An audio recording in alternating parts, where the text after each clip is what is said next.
भोजपुरी में एगो कहावत नहीं है कि भतरो मीठ है पुतो मीठ क्रिया के कर खाई। वही वाला हाल हो गया है अभी मोदी जी। वो अंधभक्त वाली कहानी है, उस पर मत बुलवाइए यार। वो पे ढेला मारेंगे, छीटा वापस। जो देश हैं जिस पर हमला हो रहा है उनका कोई गलती था उसमें, लेकिन सबको झेलना पड़ रहा है ना। तो जौ के साथ घुन को पीसे नहीं हुआ। मान के चलिए कि पूरा मिडिल ईस्ट लगभग झेल रहा है इसको। भटौरिया एक्सप्रेस में अभी हमारे साथ देख सकते हैं कि राजा मुराद भाई हैं, जो आप लोग आए दिन देखे होंगे हमारे साथ में। इनसे उसी समय हम जुड़ते हैं जब कोई गंभीर सवाल होती है। लेकिन अभी के डेट में अगर देखा जाए तो ईरान और इजराइल की जो जंग है वो काफ़ी पहले से चल रहा है, लेकिन थमने की नाम नहीं ले रही है। वहीं पर अगर देखा जाए तो इजराइल के समर्थक में अमेरिका है, जो वर्ल्ड की सबसे पावरफुल देश मानी जाती है। और लेकिन वो बार बार गुहार लगा रहे हैं ईरान से कि इस जंग को रोका जाए, इसलिए कि इस जंग से देखा जाए तो इंडिया का भी नुकसान है और अदर बहुत सारे कंट्री हैं जिसको नुकसान है। और वहीं पे एक और चीज़ यहाँ पे खुलासा हुआ है कि इंडिया के 2 शिप जो है वो ईरानी रास्ता से इंडिया आ रहे हैं, जो आपको एलपीजी और पेट्रोलियम लेकर के पहुँच रही हैं। इसको लेकर के काफ़ी जो मीडिया वाले हैं वो अलग अलग तरीके से इसको बता रहे हैं। उसी सारे चीज़ों को हम लोग पुष्टि करने के लिए, यानी कि हकीकत क्या है वो सब जानकारी लेने के लिए हम लोग जुड़ेंगे और राजा मुराद भाई से और इनसे जानने के प्रयास करेंगे। जी राजा मुराद भैया, स्वागत है सबसे पहले। जी स्वागत है आपका, और आपके चैनल के द्वारा जो भी श्रोतागण सुन रहे हैं सबका स्वागत है। क्या कहेंगे, ये जो अभी देख रहे हैं कि जिस तरीके से जंग छिड़ा हुआ है, ये रुकने का नाम नहीं ले रहे हैं, आखिर ये कब तक ऐसा चलता रहेगा? अरे तब ये जंग को शुरू हुआ ही कितना दिन है, 1 महीना भी अभी कंप्लीट नहीं हुआ है, अभी तो स्टार्ट हुआ है। हालांकि ये अंदेशा ईरान को पहले से था, इसके बारे में पहले से पहले से उसको अंदेशा था ईरान को कि ये जो है कि हमला होगा, आज हो कल हो। तो वो प्रॉपर तैयार था, पहले से तैयारी था, पहले से तैयार था। तो अभी देखिए कितना दिन तक ये घिसता है, और इस युद्ध का असर तो सारे वर्ल्ड पे ही पड़ेगा। जब डॉलर गिरेगा तो सबको झेलना पड़ेगा। ऐसे तो किसी को, सभी का कहना है, मीडिया वाले अधिकतर दिखा रहे हैं कि ऐसा कोई प्रभाव नहीं, वो सिर्फ तबाह हो रहा है तो अमेरिका तबाह हो रहा है, इजराइल तबाह हो रहा है और ईरान तबाह हो रहा है, इसके अलावा कोई देश ही तबाह नहीं है। अच्छा तो ठीक है, वो तो दिखाने के लिए कोई कुछ भी दिखाएगा अपने टीआरपी के लिए, वो अलग बात है। लेकिन जहाँ तक आपको भी पता है, हम लोग को भी पता है कि डॉलर एक मायने रखता है वर्ल्ड में जी। और जब डॉलर पे प्रभाव पड़ेगा तो सब पर पड़ेगा, थोड़ा बहुत सब पर पड़ेगा। अभी कितना दिन हुआ, 1 महीना भी कंप्लीट नहीं हुआ। मान के चलिए कि पूरा मिडिल ईस्ट लगभग झेल रहा है इसको। हाँ, पूरा 8 से 10 कंट्री ऐसा है मिडिल ईस्ट जो झेल रहा है। गलती उन लोगों का तो नहीं था ना, गलती तो सिर्फ इजराइल का है। इजराइल के पीछे अमेरिका है, ईरान से लड़ रही है। बाकी जो देश हैं जिस पर हमला हो रहा है उनका कोई गलती था उसमें, लेकिन सबको झेलना पड़ रहा है ना। तो जौ के साथ घुन को पीसना पड़ता है। लोग तो कह रहे हैं कि अगर वहाँ पे एयर बेस नहीं होता अमेरिका का, तो शायद उन लोग के ऊपर वार नहीं होता। हाँ ये बात सही है, नहीं होता। तो ईरान तो पहले ही अपना स्टेटमेंट लड़ाई शुरू होने से पहले ही बोल दिया था कि जिस भी देश का हवा और ज़मीन का यूज होगा हम पर वार करने के लिए, उसको हम नहीं छोड़ेंगे। हम पहले बता दिए हैं कि वो ऑलरेडी पहले से अपना तैयार था, उसको मालूम था कि हम पर आज हो कल हो हमला होगा, तो वो तो तैयार बैठा था। अब बात है कि इजराइल के पीछे जो अमेरिका है, अमेरिका ऑलरेडी बहुत लोगों को हथियार दे चुका है। यूक्रेन वाले में भी सब इन्हीं का सब सामान गया है, बांग्लादेश भी दिए हैं, कई सारी जगह आप देख रहे हैं। इससे पहले बहुत सारे इराक में लड़े हैं, इराक में लड़े उसमें भी लगा है। तो इनका तो अब मान के चलिए कि अंदर से कुछ खास बचा नहीं है, मिसाइल वगैरह की कमी है, इनका मिसाइल भी महंगा है, तो ये खोखला हो गया है, दब रहे हैं। अभी तो हर जगह से देखिए ना, ट्रम्प जी जो है हर जगह गुहार लगा रहे हैं, सब पीछे हट जा रहा है। अभी इनके साथ कोई नहीं है। अभी सुनने में आप भी सुने होंगे, क्योंकि सोशल मीडिया से काफ़ी जुड़े हुए रहते हैं, न्यूज़ से ज़्यादा आप इंटरेस्टेड रखते हैं। सुने होंगे कि ट्रम्प जी बार बार गुहार लगा रहे हैं कि ईरानी जो खामनेई के बेटे हैं, जिनके हाथों में पूरा ईरान की कमांड को सौंपा गया है, उनसे गुहार लगा रहे हैं कि एक बार बैठक की जाए।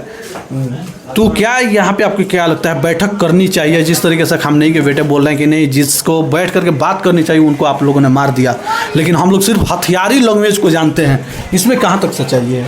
हाँ तो उनका तो पहले से इतिहास रहा है। खामनेई साहब के जो बेटे हैं ना, उनका इतिहास है पहले से, वो बहुत थोड़ा सा टेढ़े टाइप के आदमी है। और जाहिर सी बात है, आप हैं हम हैं, किसी का भी अगर बाप मर जाए तो अगला बेटा जो है वो कंप्रोमाइज़ करने को तैयार होगा। आज की डेट में हम लोग एक अदना आदमी है, हम लोग का बाप अगर मर जाए तो हम कंप्रोमाइज़ करने के लिए तैयार होंगे? तो एक मुल्क चला रहा है, वो कैसे राज़ी हो जाएगा कंप्रोमाइज़ करने को? बोल रहे हैं देखिए, एक होता है ना कंप्रोमाइज़ आदमी कब करता है, उसको लगता है कि हम दब रहे हैं, हार रहे हैं, तो आदमी कंप्रोमाइज़ के लिए तैयार होता है। वो तो ऑलरेडी देखिए खामनेई साहब का बनाया हुआ सारा प्लान, उनको ये भी शायद हम माने अनुमान होगा चाहे अंदेशा होगा जो भी हो कि हमको अगर कुछ हो गया तो अपने इस तरह का प्लान बनाए थे। कई भागों में अपने मिलिट्री को बांटा हुआ है और सबका हाई कमान अलग अलग है। उसके ऊपर हाई कमान एक खामनेई साहब थे कि जो इसको सारे को हैंडल करेंगे। अगर इनको कुछ हो जाता है तो उसके बाद सबको ऑथराइज किया गया था कि जो छोटा सा जिसका टुकड़ी है वो अपना खुद का फैसला लेगा, खुद मारेगा। अभी वही चल रहा है। अभी खामनेई साहब के जो बेटे हैं वो हैं, लेकिन उनके अंडर में सब कुछ नहीं है। वो अपना टुकड़ी जो भी जहाँ है वहाँ से अपना संभाल रहा है। जो उनके खामनेई जी के अंदर में जो थे वो लोग अपना कमांड संभाल कर अभी ईरान में देखिए, मान के चलिए कि ईरान में भी मोटा मोटी बहुत नुकसान हुआ है, थोड़ा नहीं हुआ है, बहुत हुआ है। अब युद्ध खत्म होने के बाद ना लोग सही अपना आंकड़ा देता है कि हमको ये नुकसान हुआ। शुरू में कोई उतना नहीं देता है, ठीक है। नुकसान वहाँ भी हुआ है। वहाँ मान के चलिए कि अभी 2 भागों में वहाँ भी बट गई है आवाम। वहाँ की आवाम जो अंदरूनी बात बता रहे हैं हम आपको कि 2 भागों में बढ़ चुकी है। लेकिन ये खामनेई साहब का सेट किया हुआ एजेंडा जो है कि अभी चल रहा है लड़ाई, हथियार की कमी तो है नहीं। उनका मिसाइल भी अमेरिका के मिसाइल से सस्ता है, बात समझ रहे हैं। उसके बाद से उनको सपोर्ट भी मिल रहा है चाइना से और रसिया से, ये सब जगह से मिल रहा है। और अमेरिका का जो है कि अभी कहीं से सपोर्ट नहीं, ब्रिटेन से भी मांगे थे, वो भी मना कर दिया है। अमेरिका का तो एक मुख्य आदमी था, बल्ली का नाम है, वो बेचारा अपना इस्तीफा दे दिया है। और कह के दिया, बजाते लेटर उसकी जारी हुई थी, हम देखे थे लेटर। उसका लेटर पैड पे लिखा हुआ था अपना पूरा कि मतलब कि इसमें इजराइल और ईरान का झगड़ा में अमेरिका का कोई ये नहीं था, ये जानबूझ के उसमें कूदे हैं, तो हमारा ज़मीर गवारा नहीं कर रहा है इनके साथ रहना। और इस तरह का बयान देके वो बेचारा अपना इस्तीफा दिया है। तो अमेरिका भी चारों तरफ से कमज़ोर हो गया है। देश में कोई समर्थक में उनके नहीं आ रहे हैं। देश में क्या, जो 4-5 लोग थे ना जो उनके समर्थन में, वो भी अब पीछे हटने वाले हैं और हट ही रहे हैं धीरे धीरे।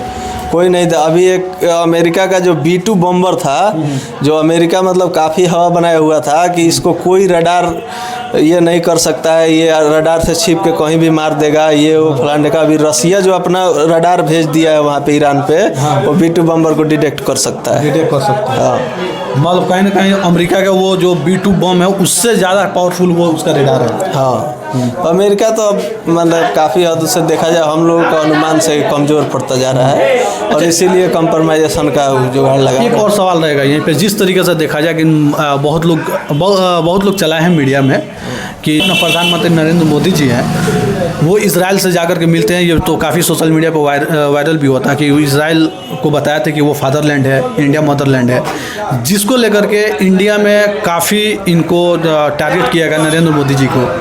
तो क्या नरेंद्र मोदी जी सही में उनके समर्थक में थे इजराइल में, या कुछ अपने देश को बचाने के लिए बस नहीं होता कि हाँ में हाँ मिला करके चलना? क्या इस पर आपको क्या लगता है? क्या उनके तरफ से देखिए, वो तो गए थे वहाँ पे, अब पता नहीं फ्लो में बोले हैं कि उनके स्क्रिप्ट में ऐसा था, बोले तो थे कि इजराइल फादरलैंड है और इसीलिए वो एकदम चुप है। उसके बाद ऑफिशियली वो ना इजराइल के लिए कोई ट्वीट कर रहे हैं ना ईरान के लिए कर रहे हैं, बल्कि ईरान इंडिया का बहुत पुराना दोस्त है। 14,000 करोड़ की कितना पैसा वो जो है आपका ब्याज माफ़ किया था, याद होगा आपको। ईरान माफ़ किया था। तो ये सब चीज़ें इंडिया को याद रखनी चाहिए। खामनेई साहब के मौत पे एक भी पोस्ट ट्वीट कुछ नहीं किया है मोदी जी, और इजराइल के सपोर्ट में भी ट्वीट नहीं किया है। वो बंदा अपना एकदम शांत है। हाँ, क्योंकि इधर बोलेंगे तो वो नाराज़ हो जाएंगे भोजपुरी में एगो कहावत नहीं है कि भतरो मीठ है पुतवो मीठ क्रिया के कर खाई। वही वाला हाल हो गया है अभी मोदी जी, इसीलिए किसी के तरफ नहीं बोल रहे हैं। अब बाकी उनके पीछे जो लोग हैं वो कुछ भी बोल दे, उनका तो कोई लिमिटेशन है नहीं। ईरान ने तो फिर अपना भाईचारा को और दोस्ती, जो पुरानी दोस्ती थी 80 साल पुरानी दोस्ती, तो उसको बरकरार रखने के लिए तो सिर्फ यहाँ पे इंडिया के लिए फिर रवाना कर दिया है। हाँ, रवाना किया है, तो बोल के रवाना किया है, बजाते हैं। उसका ऑफिशियली ट्वीट आया है उसका, उसके कहा है कि हम अपने किसी गवर्नमेंट के दबाव में उसके वजह से जहाज नहीं जाने दिए हैं। जब हमारे साथ बुरा हो रहा है, इंडिया की जनता हमारे साथ थी, रोड पे उतरी थी, प्रोटेस्ट किया था, इसलिए हम जनता के लिए यहाँ से एलपीजी और वो जो पेट्रोलियम है वो आने दे रहे हैं। लेकिन यहाँ टिकल दबाव में नहीं है वो। लेकिन यहाँ पे अगर इंडिया में देखा जाए तो बहुत सारे ऐसे लोग हैं, वो तो बोल रहे हैं कि मोदी जी ने धमकी दिया था, प्रेस को धमकी दिया था और उनसे बात करके बोले कि नहीं मेरी शिप जो है वो उसको आना चाहिए, नहीं तो फिर हम लोग हावी हो जाएंगे। इसमें कहाँ तक सच्चाई है? अरे वो अंधभक्त वाली कहानी है, उस पर मत बुलवाइए यार। मुँह पे ढेला मारेंगे, छींटा वापस अपने पड़ेगा। अच्छा, उसके बारे में बोलने से कोई फायदा नहीं है। बोला जाता है उस लेवल पे कोई है तो उसके बारे में बोलिए, ठीक है। वो अंधभक्त वाला छोड़िए, लोग को बोलना भी ठीक नहीं है। अभी हम लोग बैठे थे तो आपको हम दिखाएं, एक पत्रकार ने डाला था वीडियो कि मोदी जी हैं तो मुमकिन है वो जो ट्रैक जो शिप आ रही है उसी पे वो लगाए हुए हैं, वीडियो चला रहे हैं, बता रहे हैं। तो वो टीआरपी के लिए लोग सब कुछ करता है, टीआरपी के लिए कुछ भी कर सकता है। यहाँ इंडिया में तो और टीआरपी के लिए साला लोग कुछ भी कर देगा, कुछ भी।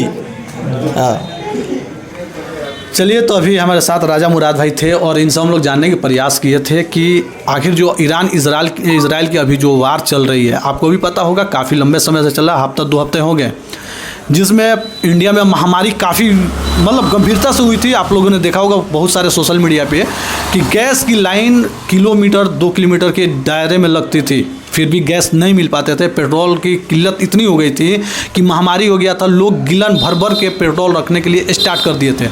लेकिन बहरहाल आप लोग की प्रतिक्रिया क्या रही है कमेंट में ज़रूर बताइएगा। अभी ईरान से जो है तेल और एलपीजी और पेट्रोल जो है वो आ रहा है, इसकी कोई किल्लत नहीं होगी। ईरान फिर एक बार अपना पुरानी दोस्ती की यादगार में फिर इंडिया को कुछ अलग तरीके से सौगात लेकर के दिया है, इसलिए कि किसी भी देश की शिप जो है वहाँ से कंटेनर है, शिप है, निकल नहीं पा रही है, इसलिए कि सबको उसने बैंड लगा के रखा है कि जो भी शिप अगर अपने जगह से हिलेंगी उस पर बमबारी का बौछार कर दिया जाएगा। वहीं पे अगर देखा जाए तो इंडिया के 2 शिप आ रही है, रास्ते में बहुत जल्द आपको इंडिया में मिल जाएगी और जो भी समस्या है गैस की, एलपीजी की, पेट्रोल की, डीजल की, वो सारी समस्या जो है वो दूर होने वाली है। आपकी पर क्या रहेगी कमेंट के माध्यम से जरूर बताइएगा। वीडियो को ज़्यादा से ज़्यादा शेयर कीजिएगा। अगर आपको लेकर के, अगर आपको इस सब जो वार चल रहा है या इंडिया में जो भी अभी पत्रकारिता में जो भी अफवाहें फैला रहे हैं, अगर इसके प्रति कोई भी सवाल हो तो कमेंट में ज़रूर लिखिएगा। फिर जब भी हम लोग की मुलाकात होगी तो उस सवालों पर चर्चा किया जाएगा और वीडियो को ज़्यादा से ज़्यादा शेयर कर दीजिएगा ताकि उन लोगों के पास ये वीडियो की पहुँचनी चाहिए जो अंधभक्तों के पीछे पड़े हुए हैं और गलत न्यूज़ को लेकर के सच्ची मान रहे हैं और उसी पे वो चर्चा कर रहे हैं। चलिए वीडियो करते हैं यहीं पे समाप्त, फिर मिलते हैं कहीं और से, तब तक के लिए जय हिंद।